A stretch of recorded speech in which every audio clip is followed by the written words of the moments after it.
proud of you. Go to space. Have fun. Make history. Come back safely. We are waiting for you. Hey, Shubs, you're going to be doing just great in space. Rock on, man. Rock on. Go Axiom 4! Go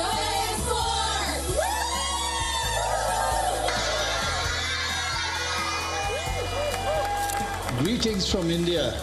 Wishing you all the very best. To the crew, Godspeed, and spend as much time as possible to look out of the window. Have a fun time, guys.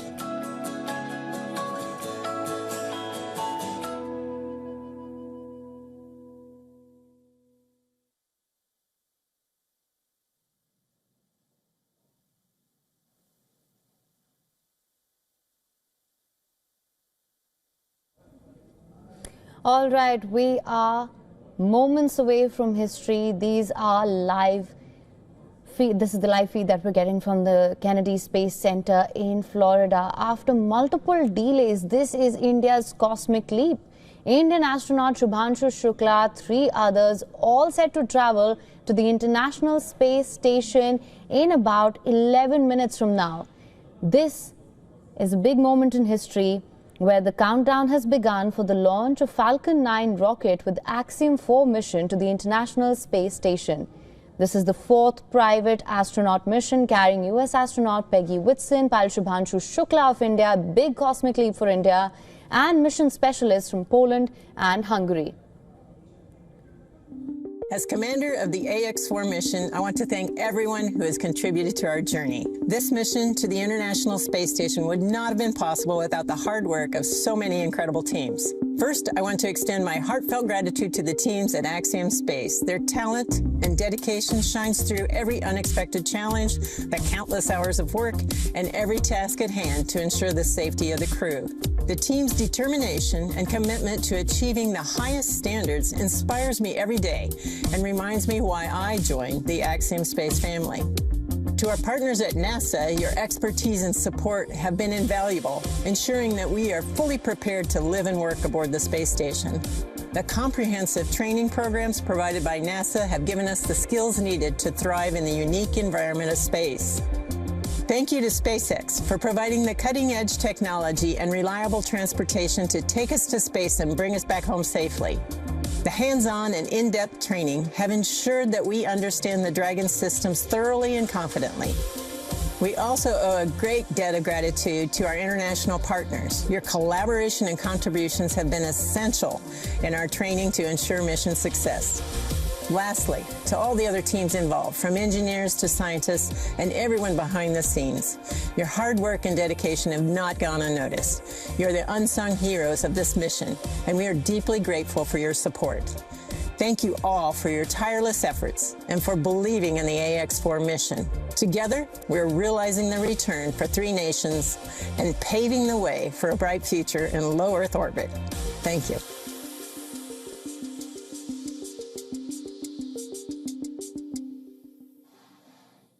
Awesome words from our commander there. And of course, with that, we are just under T-minus 11 minutes until our liftoff at 2:31 a.m. Eastern today from Launch Complex 39A at Kennedy Space Center. Just in case you are just joining us, right now on your screen, you have a live view of Falcon 9 with our AX4 crew safely tucked in the Dragon space capsule atop the vehicle. At this point, we are coming up on terminal count. Our crew access arm has been moved out of the way and our launch escape system is armed. And we are standing by for that final process by which we step into our terminal count, get ready, Dragon and Falcon for liftoff.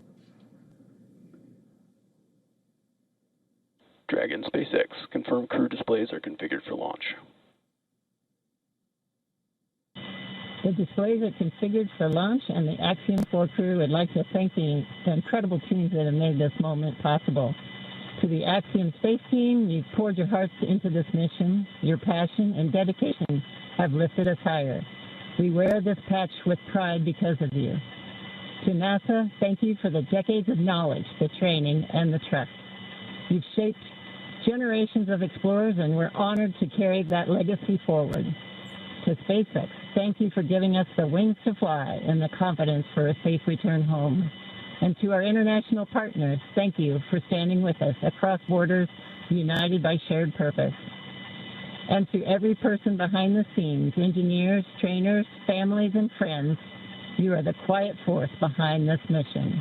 We carry the hopes of many with us. As we realize the return, we will bring those hopes home to you. Thank you. Peggy, Shukes, Swav, Tibor, from all of us that are staying here on the ground, we look forward to your mission. All the hard work from our teams culminates here, so good luck, enjoy the ride, and science the heck out of all your experiments.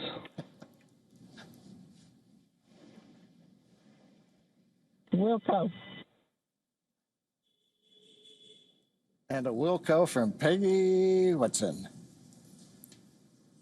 We're coming up on the T-minus 8-minute mark.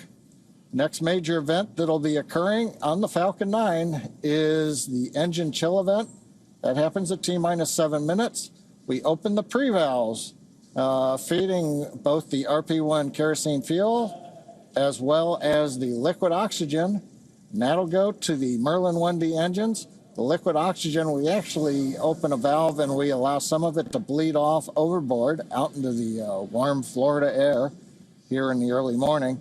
And that'll begin chilling in the turbo pumps on those 9 Merlin engines to get ready for when we ignite the engines starting at T-minus 2 seconds. Also interesting to note, just several minutes ago, as we talked about early in the webcast, the International Space Station flew over Kennedy Space Center. And so that means the orbit planes are lined up. We're ready to go in just 7.5 minutes from now.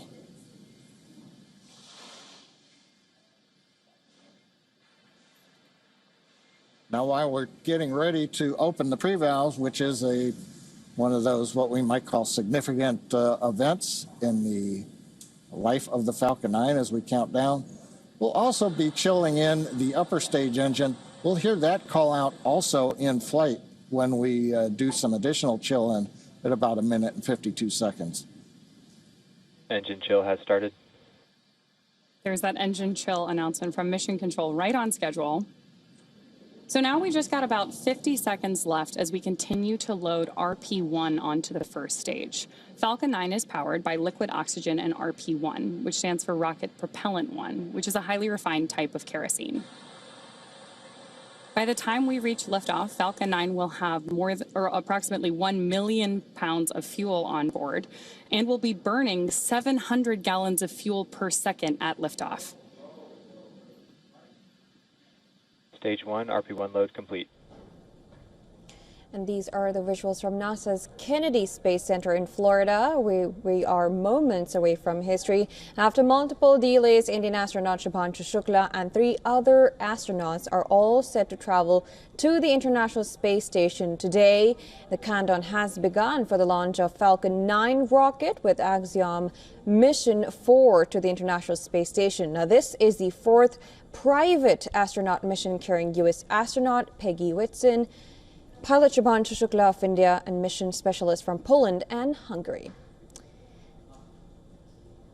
Now we are being joined live by Dr. Amitav Ghosh, a space scientist from NASA in the U.S. Thank you so much for joining us in this show. Thank you. Thank you for having me. And of course, this is a big moment. After 41 years, an Indian astronaut is going to be going to space with this whole mission. First of all, your first reactions. So I think it's multiple levels. It's a great moment.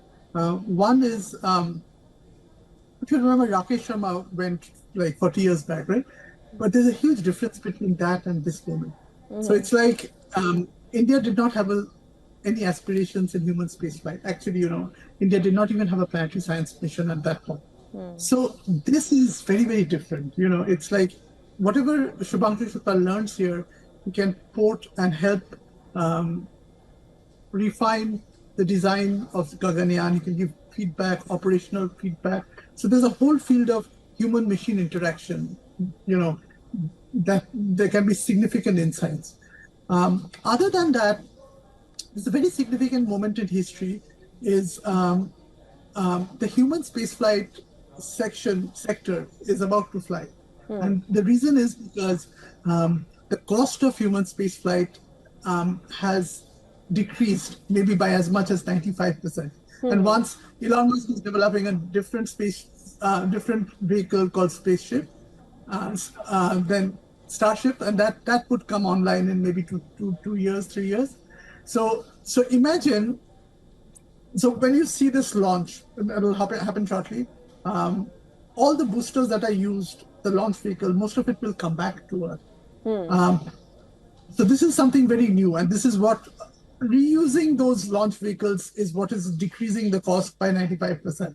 It's like your aircraft, if it flew from Delhi to Bombay and then had to be destroyed, versus if it was reused. The cost savings are huge. So we are at this point, and then you will see in the coming 10 years, there'll be much frequent trips to the moon. There'll be frequent trips to the outer solar system unmanned. The human spaceflight sector, and so India is coming to this club at a very crucial point of time. And the third point is related to the second point, which is if human spaceflight becomes so cheap, then space tourism might become feasible. And so that would have enormous repercussions. So how many people, so right now, space tourism is very, very small scale. How many people have that $70 million required to fly on some of these trips, right? Like I think Axiom 4 is, you have to pay about that amount, $50, $70 million, I'm not sure. But a reasonably large amount of money. So I think that if the cost of this flight went down to say $100,000, still a lot of money, but a lot of people may be rich enough to afford that. And a lot of people do want to go to space for the experience. It's like you want to climb Mount Everest or you want to see the Masai Mara. Right. Right, absolutely. I'm Yes, really sorry to cut you short, but we are getting live visuals, and we're probably just 1 minute to go for this mission to go. It's absolutely exciting for like everyone to watch this. So let's dip in some live visuals right now. Stage 2, LOX load complete. There's that confirmation from Mission Control right on schedule. So the next major visual milestone we're likely to have from the outside of the spacecraft is going to be venting. Dragon is in auto idle. Confirmation there from Mission Control that we are in auto idle on board Dragon in that final minute and a half before launch. Now we are expecting gas closeouts to be followed by some loud venting, and we're likely to see a larger cloud of liquid oxygen. Gas closeout has started. Expect loud venting. There's instructions to the crew, also right on schedule. And a great nighttime shot of Dragon sitting there at historic Launch Complex 39A with the AX-4 crew safely tucked inside with just over a minute to go until liftoff. Seated left to right inside Dragon from this camera's perspective, you have Tibor Kapu there on the left-hand side. Then beside him is our pilot, Shubhanshu Shukla. Then to the other side is armed. Falcon 9 is in startup and is now controlling. Is Commander Peggy Whitson, and Dragon then on the far side is Sławomir Wisniewski of ESA. Dragon, SpaceX, go for launch. AX4 is go for launch. That is great news for Mission Control and from our crew on board Dragon. With that, we are just at T-minus 30 seconds to lift off of AX4. Let's go AX4. 15 seconds. T-minus 10, 9, 8, 7, 6, 5, 4, 3, 2, 1. Ignition and liftoff.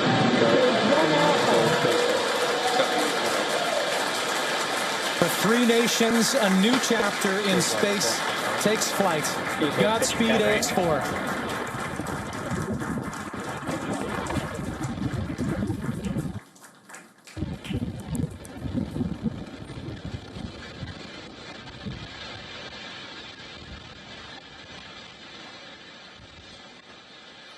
T plus 30 seconds into flight with the Axiom 4 crew on board Dragon, headed to the International Space Station. Waiting to hear call-outs from the Falcon 9 engineering team. Power and telemetry nominal.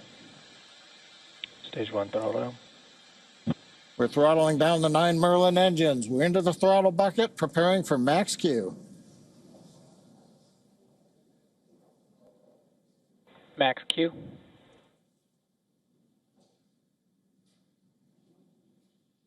Vehicle is supersonic.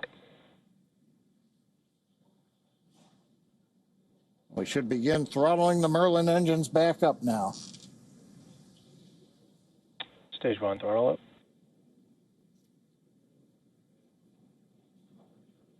Mission control confirming. Stage 1 Bravo. That throttle up, and we Copy, are 1 Bravo. hearing our commander Peggy Whitson call out the first abort mode. Each of these are a specific phase where if for any reason we had an in-flight abort, underway.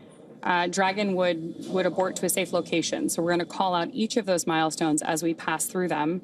We also just heard the call out for MVAC chill. We're going to trickle just a little bit of liquid oxygen now into the turbo pumps on board our Merlin vacuum engine on stage 2 in preparation for second engine start 1, which will of course be shortly after stage separation.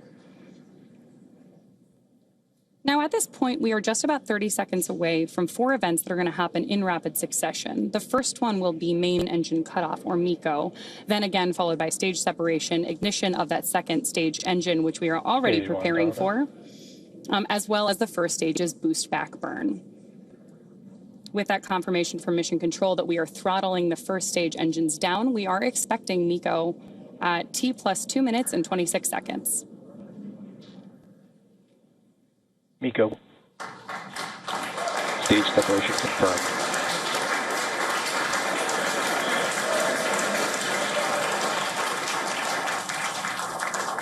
Stage 1 boost back startup and back ignition. There we had confirmation of all 4 of those events.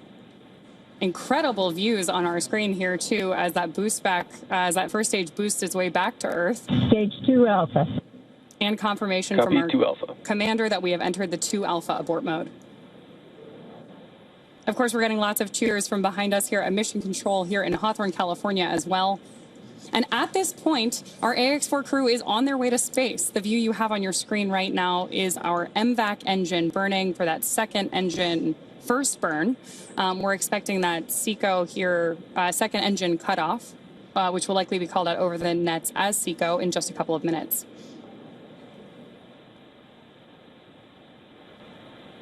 Stage 1 boost back shutdown. Confirmation that the boost back burn on our first stage booster is now complete, and the booster is heading back toward the Florida coast to attempt a landing at LZ1. At this point, stage 1 is actually still coasting to apogee. We're about to deploy those grid fins so that we can steer the vehicle as it enters the Earth's atmosphere. Dragon, SpaceX, nominal trajectory. And that call out from mission control means Dragon that copies, nominal trajectory. everything is right on track. T plus 4 minutes, everything continuing to go well, and we've got our first view of the crew. They're inside Dragon, second stage continuing to fire. Right now, second stage, just a little bit more than 1G. There's so much propellant that even with a 220,000-pound thrust engine, it takes a while before the G loads start to build up during the second stage flight. Meanwhile, first stage continuing to coast up to apogee, and that actually now, as you can see on the bottom left of your monitors, we have begun coming back down. It takes a couple minutes to go up, a couple minutes to come back down. That first stage heading back to landing zone 1 at Cape Canaveral. Dragon, SpaceX, nominal trajectory. Words we love to hear. Dragon copies, nominal trajectory. Peggy Whitson echoing back the call up from the ground. Now our next major event coming up will be in about 1 minute and 10 seconds. That's going to be the entry burn. That's where we're going to light a single center engine on the first stage. That's going to slow us down in preparation for entering the Earth's atmosphere again. We'll then have a landing burn about 1 minute later at T plus 7 minutes and 19 seconds. Now for that one, we actually light 3 engines again. Then quickly once we've kind of jammed the brakes on, then we'll turn off 2 of the engines. We'll be down to just a single engine. getting good views of the MVAC-D engine. There are a couple of cameras on the back of the second stage that give these views. And of course, the view inside the Dragon spacecraft showing the crew. Dragon, SpaceX, nominal trajectory.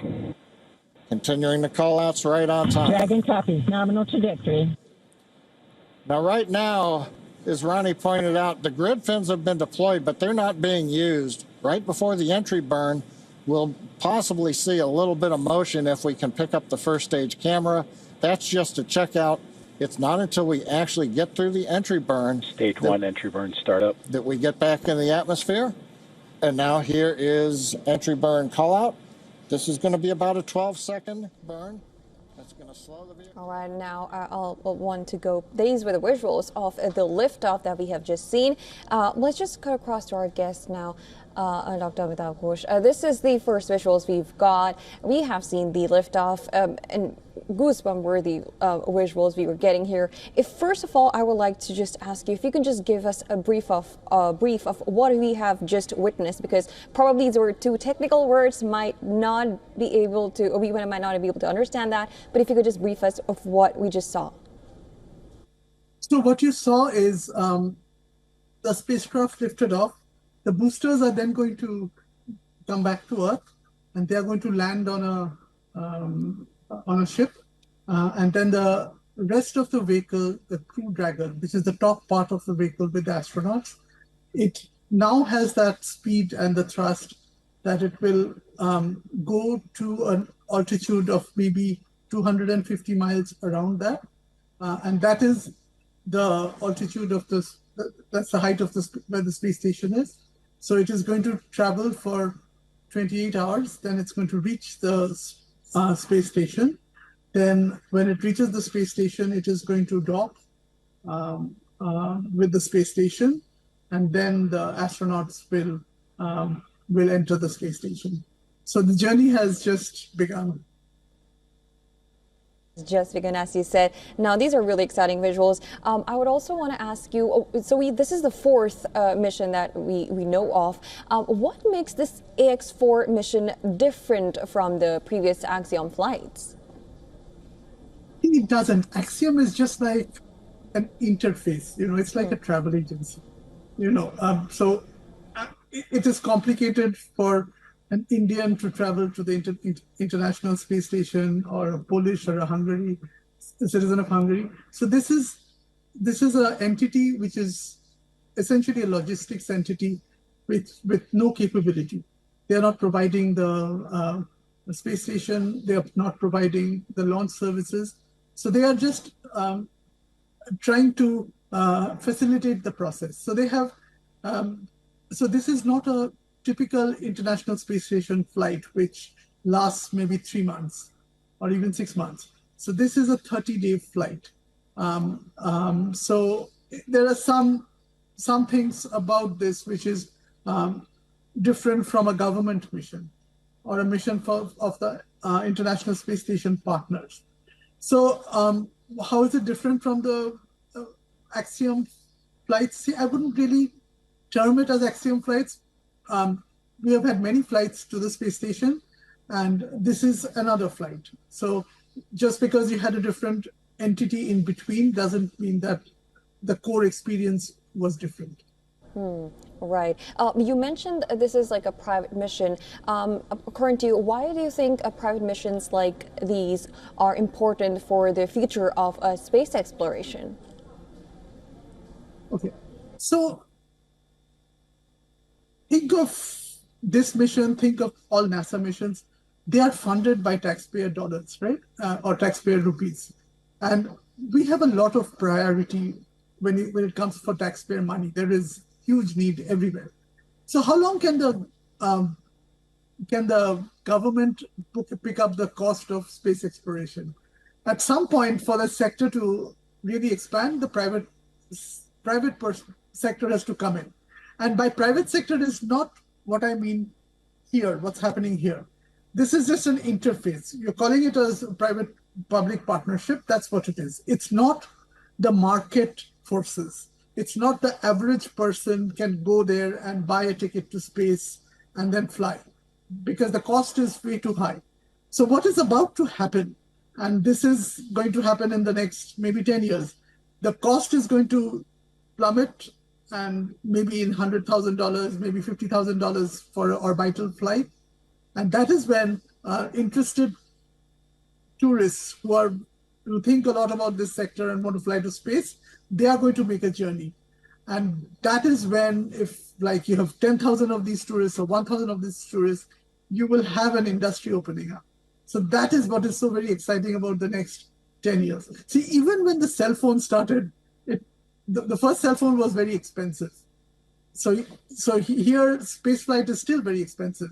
But there is a trajectory now that you can see from an economic model perspective that space travel is about to become much more affordable.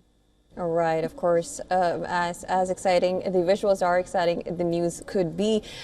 We have been getting live visuals, and we see the families celebrating, as families of Shubhanshu Shukla celebrating the whole mission success.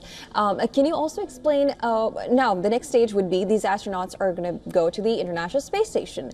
Can you explain what these AX4 astronauts will be doing aboard the ISS?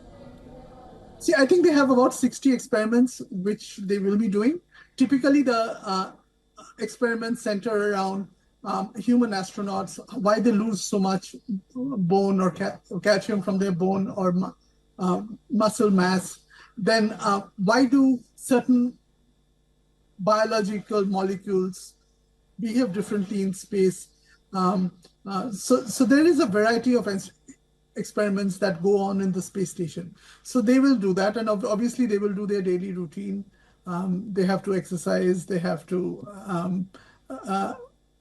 obviously have meals and all that. And then maybe I think they might also have media briefings from there.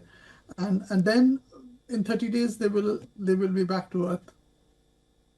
That seems to be an exciting mission. I will now like to, of course, I'll come back to you. I'll also go to our correspondent, Siddhant MP. Siddhant, we have been observing this, and I'm sure that you have also been looking at this whole mission from where you are. Tell us your first reactions to this. Certainly, this is great relief that the mission has been executed today, because it's been quite the wait, considering that this mission was originally scheduled for liftoff on May 29th last month.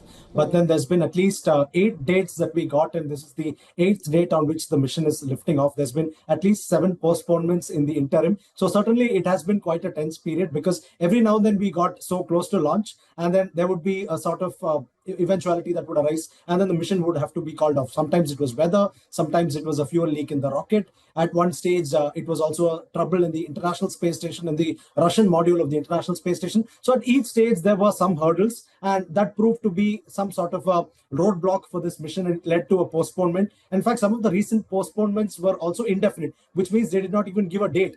So obviously, this was a very tense time for us also to keep track of things, primarily because, there's a certain launch window or a precise period within which such launches happen. It's not every day that you can launch to the space station. There is a precise period of a couple of minutes every day, or within a couple of weeks when you can launch. So for this particular mission, the window existed pretty much throughout of June and until June 30th. So as the mission kept getting prolonged, there was this apprehension that would this window be missed altogether, which means by June 30th, can we get this done, or will we miss this by June 30th? So that was a big question mark. So now that this mission is lifted off and they're on their way to the space station, that's one major relief, that we've made it within this particular window, that is the June 30th. Because if not for the June 30th window, according to NASA, the next opportunity would arise only after the second week of July, which means, even further waiting time. And also to think about the astronauts, 3 of them are first-timers, including India's group captain Shukla and the Polish and Hungarian astronaut. All of these are first-time astronauts. So for them also, it would certainly be kind of a tense moment, because for this entire month, they've been in quarantine. Because in the last week of May, hoping that the flight would take place in the first week of June, they went into quarantine. And this is a formality. Pre-launch quarantine is a formality where for at least 2 weeks, you are kept in complete isolation, so that, you don't get any infections, and, you are in prime health and your health is completely monitored, because spaceflight requires you to be at peak mental and physical performance, which is why they keep them in quarantine. And this is also to ensure that when these astronauts reach the space station, they don't carry any pathogens or any virus or infections from Earth to the space station, which is a very confined and controlled environment. So they've been in quarantine for more than 1 month now, and finally getting to lift off now to get a taste of space now is going to be a major relief. And certainly this is going to be a major relief for everybody who's been tracking the mission very closely, Jyotsna. Absolutely, Siddhant. And this is especially a very big moment for India. After 41 years, you have an Indian astronaut going for a mission like this after Rakesh Sharma did last time. Explain to us how big of an opportunity it is for India in the international space, situation. Basically, India in recent years has had significant ambitions and has made these ambitions public. We've almost announced $2.5 billion or 20,000 crore rupees for the Gaganyaan program, which is a program to send our own astronauts to space and bring them back. Obviously, they won't go to the space station, but they'll go to space in their capsule, circle the Earth a dozen times, and then come back and splash down safely in Indian waters. That's the intention as far as Gaganyaan goes. So when we execute something like Gaganyaan, we need a reference point. We need some place to start. And where is that some place to start? That some place is Axiom 4. Because everybody knows the theory of rocketry, everybody knows how it's done. ISRO has been flying rockets for at least 40 years now, major spacefaring rockets for 40 years at least now. But what ISRO does not have experience is in sending humans to space and bringing them back safely. Remember, human spaceflight is the most complicated thing known to mankind over the last 60 years. However much we've advanced, there's always fear, there's always apprehension, because this is technology and always something can go wrong. Which is why ISRO is taking a very cautious approach as far as Gaganyaan is concerned. Before putting a human on our own rocket first, what we want to do is we want to put our human on a foreign rocket, an established rocket, send them to space so that they get a taste of what it feels like to be in space. They gather all that valuable experience. And today, spaceflight is completely ultra-modern. It's also important to tell our viewers this, that in this mission, Shubhanshu Shukla is being designated as pilot. But frankly, there is no pilot or there is nobody controlling this mission because the SpaceX Crew Dragon is a fully autonomous craft, which means right after launch, from the moment it reaches space and over the next 28 hours, everything that the spacecraft will do will be done fully autonomously. It's all computers and sensors and software that will be guiding the spacecraft to the space station. So virtually the astronauts are sitting there and monitoring everything. And only in very, very rare scenario do they have to take control of the spacecraft and manually fly it. And that's very rare. It's happened just a couple of times in a dozen flights. So this implies that today's spaceflight is fully automated. Spaceflight is ultra modern and it's completely dependent on sensors, softwares and computers and much more. Which is why India needs to get an understanding of this. And Shukla's flight will help ISRO also understand what contemporary spaceflight is like. And that will help, provide design inputs and further inputs for Gaganyaan, because India has to make a similar capsule. Right now they're flying in Crew Dragon, which is SpaceX's capsule. Soon India will have our own capsule, which we call the Crew Module for now. So in that there would be a slot for seating at least 3 to 4 astronauts. At least we launch 1 or 2 of them at the same time. So obviously our own crew module has to be designed. And on that basis, this mission is very important as a stepping stone or a precursor. So to talk in layman's terms, to learn car driving, everybody goes to a driving school and then there's an expert or a tutor sitting right next to us having their set of the controls and we have our set of the controls and we try to learn driving, right? This is exactly that for spaceflight for Shukla. All right. Well, that's an interesting way of explaining that, how driving, and it's an interesting fact. So that I'll just come back to you. Let's also now first listen to the first words spoken by Shubhanshu Shukla after the successful liftoff. नमस्कार मेरे प्यारे देशवासियों, what a ride! 40 साल बाद हम वापस अंतरिक्ष में पहुंच गए हैं और कमाल की राइड थी। इस समय हम 7.5 किलोमीटर प्रति सेकंड की रफ्तार से पृथ्वी के चारों तरफ घूम रहे हैं और मेरे कंधे पे मेरे साथ मेरा तिरंगा है जो मुझे बता रहा है कि नहीं हूँ, मैं आप सबके साथ हूँ। ये मेरी इंटरनेशनल स्पेस स्टेशन तक की जर्नी की शुरुआत नहीं है, ये भारत के ह्यूमन स्पेस प्रोग्राम की शुरुआत है और मैं चाहता हूं कि आप सभी देशवासी इस यात्रा का हिस्सा बने। आपका भी सीना गर्व से चौड़ा होना चाहिए, आप भी उतना ही एक्साइटमेंट दिखाइए। आइए हम सब मिलकर भारत के इस ह्यूमन स्पेस प्रोग्राम की जर्नी की शुरुआत करें। धन्यवाद। जय हिंद, जय भारत। नमस्कार मेरे प्यारे देशवासियों, व्हाट अ राइड! 40 साल बाद हम वापस अंतरिक्ष में पहुंच गए हैं और कमाल की राइड थी। इस समय हम 7.5 किलोमीटर प्रति सेकंड की रफ्तार से पृथ्वी के चारों तरफ घूम रहे हैं और मेरे कंधे पे मेरे साथ मेरा तिरंगा है जो मुझे बता रहा है कि नहीं हूँ, मैं आप सबके साथ हूँ। ये मेरी इंटरनेशनल स्पेस स्टेशन तक की जर्नी की शुरुआत नहीं है, ये भारत के ह्यूमन स्पेस प्रोग्राम की शुरुआत है और मैं चाहता हूं कि आप सभी देशवासी इस यात्रा का हिस्सा बने। आपका भी सीना गर्व से चौड़ा होना चाहिए, आप भी उतना ही एक्साइटमेंट दिखाइए। आइए हम सब मिलकर भारत के इस ह्यूमन स्पेस प्रोग्राम की जर्नी की शुरुआत करें। धन्यवाद। जय हिंद, जय Bharat. And that was Indian astronaut Shubhanshu Shukla speaking after he has liftoff with the spaceship into the space, saying how important this mission is, and saying that he has now reached the space, and that how whole of India is should be proud of this mission. It's not just his, but it is India's proud moment to have an Indian astronaut in this space. Siddhant, I'll come back to you. Of course, as he said, this is a big moment for India. Also, if you could also explain to us what happens we now know that they are now in space. What are the next steps that's going to happen right after? So what started right now is a journey that is almost 28 hours long. So this journey commenced at pretty much 12 noon today, Indian time. And this journey will come to an end, which is docking with the International Space Station is expected to take place around 4:30 Indian time on Thursday, that is tomorrow. So this is a journey where the spacecraft will have to travel and meet up with the International Space Station. To put it in simple terms, traveling to space, especially to the space station, is not like taking an elevator. It's not like you just go up. Here, the thing is that you will also have to go sideways. So the rocket takes you up initially, and then it takes you sideways so that you start circling the Earth. So now Shukla and the crew are circling the Earth. They are in orbit, what is typically called orbit. And to reach orbit, you need to have a basic speed of almost 7 or 8 kilometers per second, which is roughly translating to 28,000 kilometers per hour. That is orbital velocity. So anything at that speed will circle the Earth and will circle the Earth pretty much permanently. So that's what's going on with that spacecraft right now. But what happens is the International Space Station is above them. The space station is almost 400 kilometers above the Earth, and Shukla and crew are pretty much about 200 kilometers above the Earth. So now what they'll have to do is, as they circle the Earth, it's almost every 90 minutes they will come around the Earth. So that's the time it takes for them to circle the Earth. So in a day, they would circle the Earth almost 16 times. They would see that many sunsets and sunrises. So it's obviously going to be a very beautiful experience to witness all this from space for Shukla and the two others. Obviously, Peggy Whitson is a veteran of this. She's been doing this for more than 2 decades. She's spent more than 675 days in space. So it's almost like a second homecoming for Peggy Whitson, because she's America's most experienced astronaut. So that's the broad experience that will be going on there for the crew.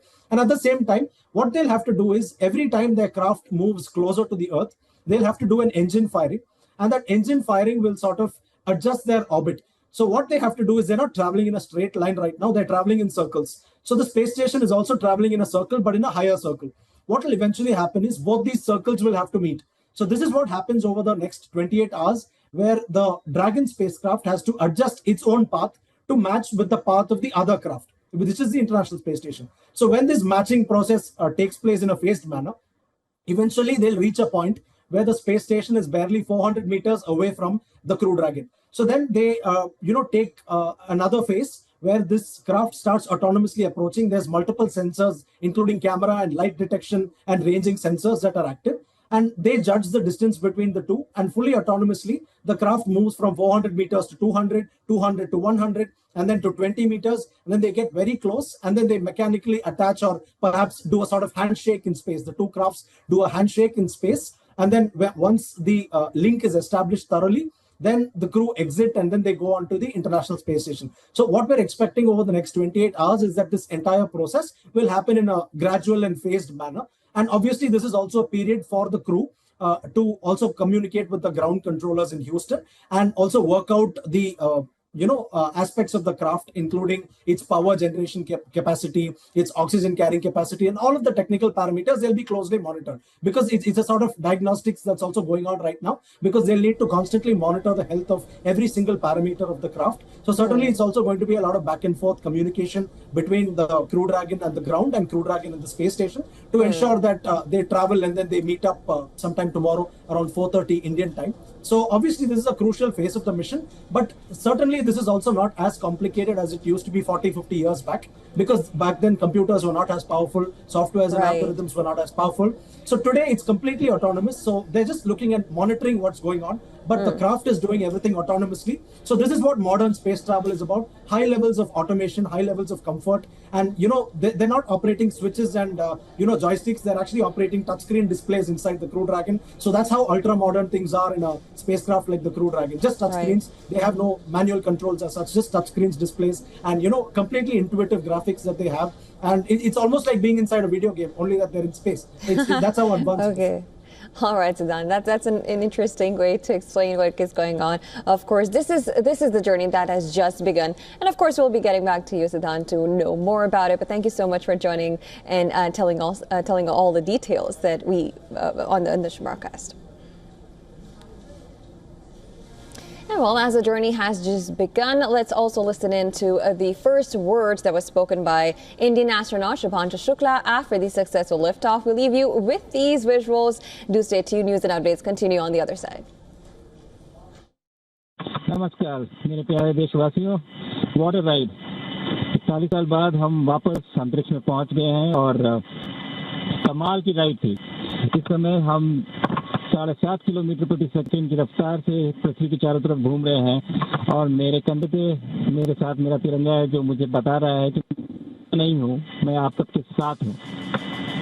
ये मेरी international space station तक की journey की शुरुआत नहीं है, ये भारत के ह्यूमन स्पेस प्रोग्राम की शुरुआत है और मैं चाहता हूं कि आप सभी देशवासी इस यात्रा का हिस्सा बने। आपका भी सीना गर्व से चौड़ा होना चाहिए, आप भी उतना ही एक्साइटमेंट दिखाइए। आइए हम सब मिलकर भारत के इस ह्यूमन स्पेस प्रोग्राम की जर्नी की शुरुआत करें। धन्यवाद। जय हिंद, जय भारत।